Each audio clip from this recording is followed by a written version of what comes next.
राधे राधे, जय श्री कृष्ण। ये वीडियो आपको ये सोचने के लिए मजबूर कर देगा कि इंसान अपना भाग्य स्वयं लिखता है, वो अपने भाग्य का स्वयं निर्माण कर सकता है। क्या एक सपना, क्या एक प्रेडिक्शन किसी का जीवन बदल सकती है? बड़ा अजीब सा प्रश्न है, लेकिन ये हकीकत है। बहुत अरसे पहले, आज से करीब 19-20 साल पहले, मैं एक ज्योतिष के पास गया। उस समय अपने जीवन में परेशान था। बहुत माननीय ज्योतिष थे वो, और उन्होंने मुझे 2 बातें कही। पहली बात कि बेटा, इस जन्म में तेरा कुछ नहीं हो सकता। लेकिन जो दूसरी बात थी वो उससे भी विपरीत थी, और उन्होंने कहा कि अगले जन्म तू राजाओं के जैसे जिएगा। तो मैंने उनसे पूछा कि जब मैं अगले जन्म राजाओं के जैसे जीऊंगा तो इस जन्म क्यों नहीं जी सकता? बोले बेटा, तेरी कुंडली ऐसी बता रही है मुझे, इसलिए कह रहा हूं। मैं वापस आ गया, बहुत मंथन किया,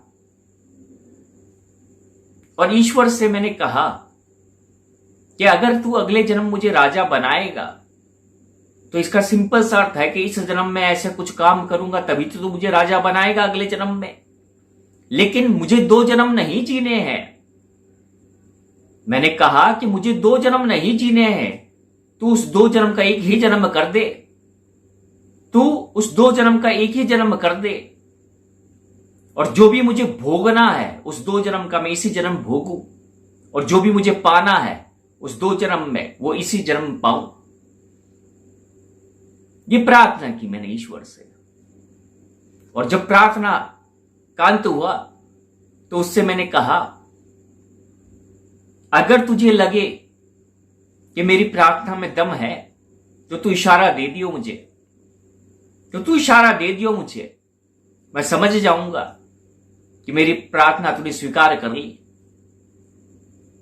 फिर उसके तकरीबन 5 साल के बाद, 2009 के आसपास, मुझे एक स्वप्न आता है। बड़ा विचित्र स्वप्न होता है वो, लेकिन इस सपने की खासियत यह है कि इसकी हकीकत मैंने सिर्फ आधी ही बताई है। सिर्फ 3 या 4 लोग जानते हैं इस हकीकत के बारे में, लेकिन वो भी आधा जानते हैं, वो पूर्ण नहीं जानते हैं। लेकिन आज वो समय आ गया है कि वो मैं बताऊं आपको। उस सपन में एक अंधेरी रात थी और समंदर था, और उस समंदर पे मैं चल रहा था। लेकिन जैसे जैसे चल रहा था मैं उस समंदर में डूब रहा था, एक एक कदम डूब रहा था। और जब मैं यहां तक आ जाता हूं तब एक बिजली कड़कती है, और पीछे से मुझे एक आवाज आती है कि रुक जाओ। मैं पीछे मुड़ के देखता हूं, लेकिन वो आवाज कौन देता है?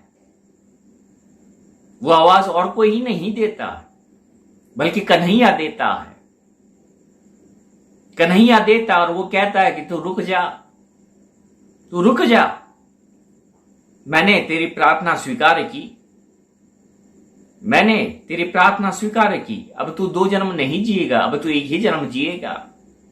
लेकिन इस चीज को पूर्ण करने के लिए तुझे एक बहुत ही बड़ी परीक्षा से गुजरना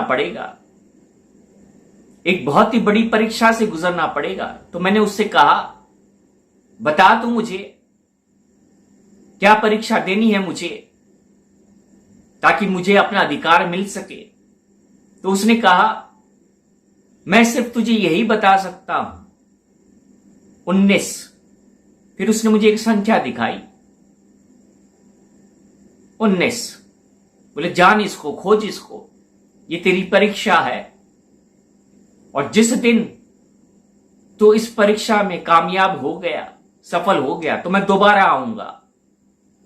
आऊंगा तुझे कुछ और बताने के लिए। लेकिन फिर जो मैं बताऊंगा वो ब्रह्मास्त्र होगा।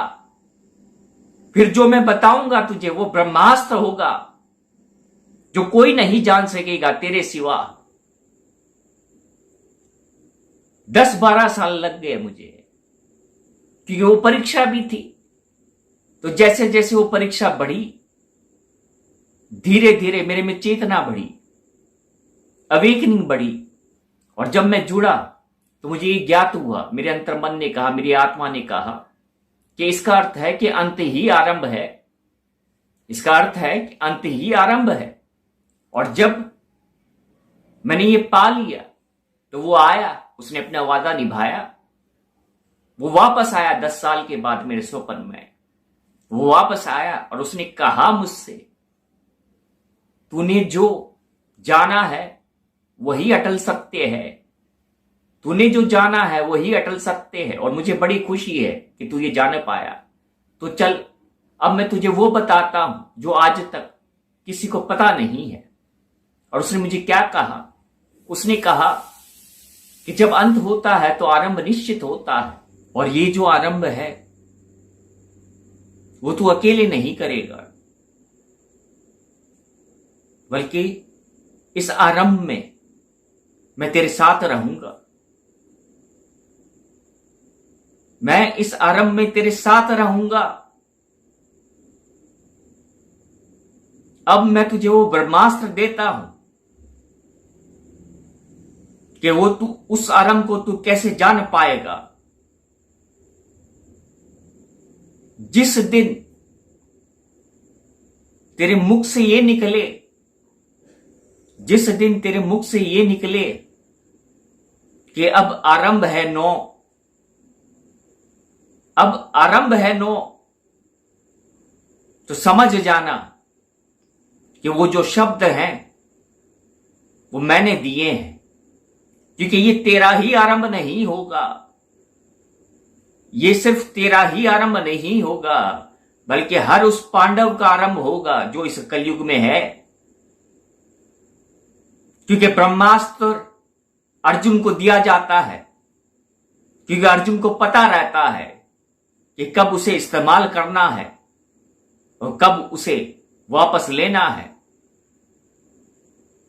और तू एक पांडव है, तू एक पांडव है और तुझे पांडव को जागृत करना है जो इस धरा पर है।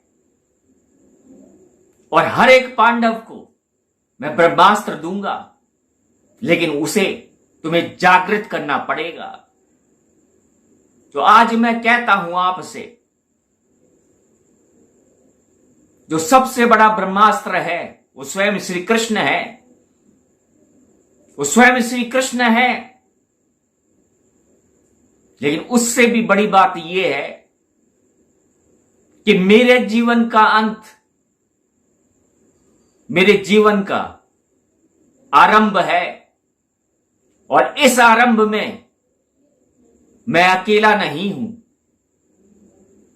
ना कोई पांडव अकेला है, बल्कि इस आरंभ में श्री कृष्ण है। यह ब्रह्मास्त्र है एम्बरांस का, जो श्री कृष्ण ने दिया है इस धरा को हर पांडव के लिए। माय सोल फैमिली, आ से अंत होता है, आ से आरंभ होता है,